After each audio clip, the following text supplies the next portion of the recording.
cutting alimu ebika bimeka basewo ne era mwawula nti ala ba starter ekigambo kye bayita cutting kiyinza okubabuzabuza n'ebigambo ebirala bingi mu field waliwo kye tuyita cuttings waliwo kye tuyita CWDR CWDR coffee for C, W for wilt, D for disease, R for resistance. Coffee wilt disease resistant variety. Kakati ate waliwo kye tuyita KR. Ebintu ebyo ebisatu bitegeeza ekintu kyekimu. Lwaki cutting nti mwanyi zino obutafaana eziri ze tusimba nga tukudde wansi. Zino abazisimba baba ne mother garden nga basalamu nsale.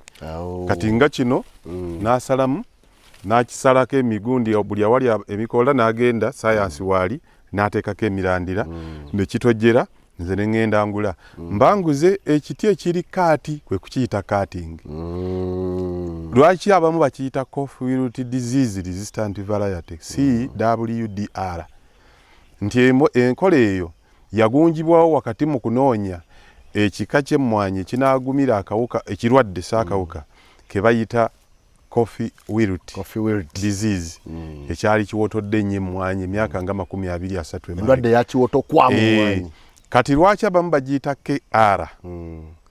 Kubanga ekituuza research station toza mu district ye Mukono be baayiiya enkola emerusa emmwanyi ekikabo etyo kati ne baga tugiyite kituuza babaga kituuza resistant ababaga kituuza robusta naye nga at least awo omuntu asobola okutegeererawo. Kati fe abalimi olw'okuba tulaba katinga kwe kusala ntuzita cutting bo abana science asingawo ne baziyita CWDR coffee wilt disease resistant variety. Ab'ekituuza bannannyini ne bagaba bannange tebatutwalako akantu kaffe tukasigazeeko erinnya bo ne bakabbulamu KR. So byonna bw'obyogera kituuza robusta oba oyogera ku kintu kyekimu oli agendaga nti nsimbe robusta nsimbe KR nsimbe cutting nsimbe CWDR kumba ali mu kintu kyekimu. Sinziira gy'okitegeeredde ky'okiyita kyekimu. Ekitegeeza olwaleero ku Uganda ya leero cutting is the best. Yes, cutting is the recommended. Sagala ganti is the best. Recommended by the scientist. Lwaki nti ekirwadde kya moto ne bw'osimba ziri eddala zimera.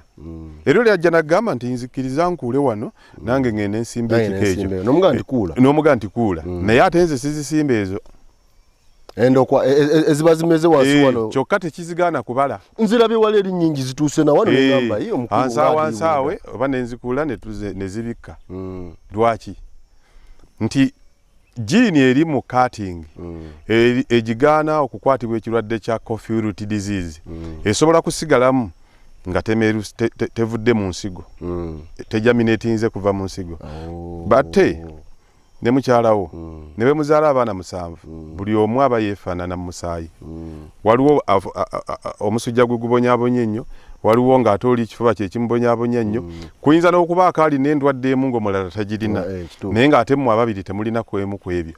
Naye senga bakusalako akagalo ne bakateekako omutwe nga bakajjeera ennyama bagijje ku lugalo olwo ne bakateekako amagulu senga sayansi oyo gyali ne bakawa emmere emu gye walya ng'ova ebuddu